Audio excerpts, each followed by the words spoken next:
I'm doing pretty well. Thank you all for being here. I myself am very happy to be here. My name is Brian.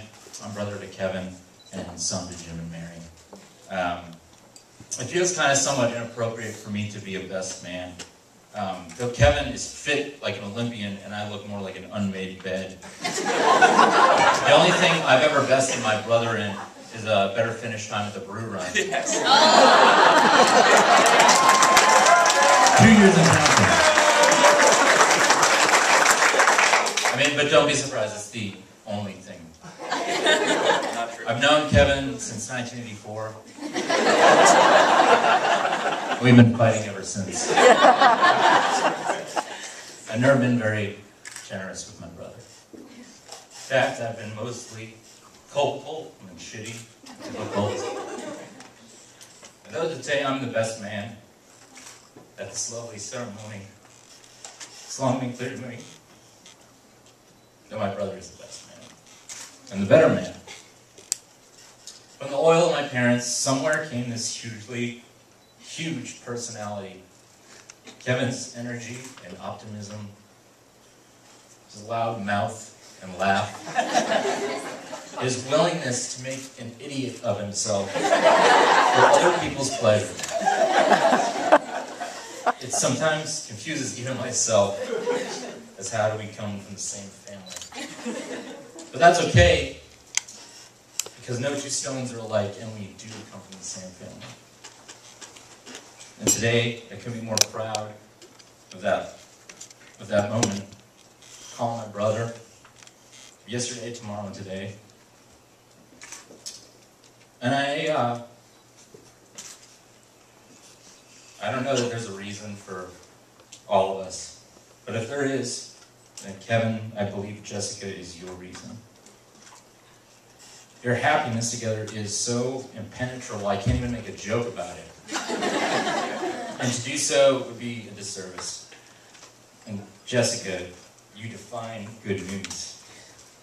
How you put up with Kevin and his skin-crawling puns and his general corniness is absolutely beyond me.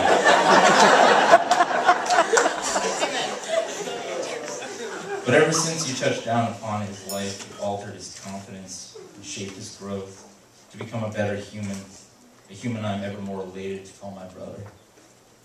You're lovely and you're real, and I'm honored and humbled to have such a warm presence is now a legal part of my family. As for the future, I'd like to have a word with you both.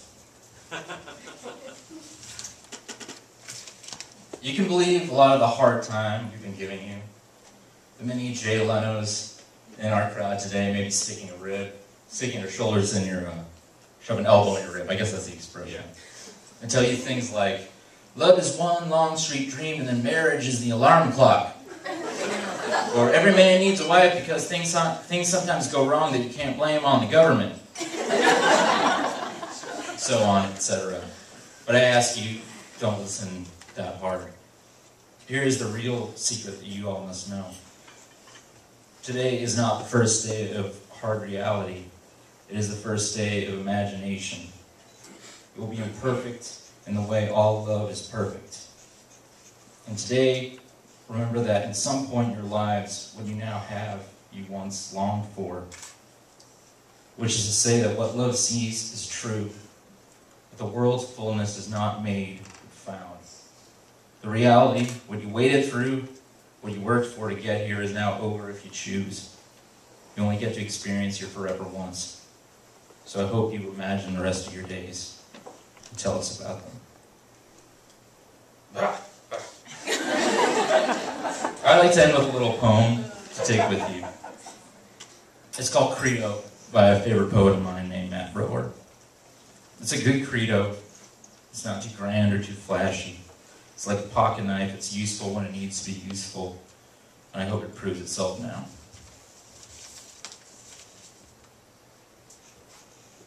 I believe there is something else entirely going on here, but no single person can ever know it.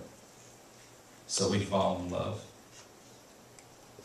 It could also be true that what we use every day to open cans with something much nobler that we'll never recognize. I believe the woman sleeping beside me doesn't care what's going on outside, that her body is warm with trust, which is a great beginning. So, help me raise in class the great beginnings and everything after. Kevin Foley, Jessica Circle, Kevin and Jessica Foley.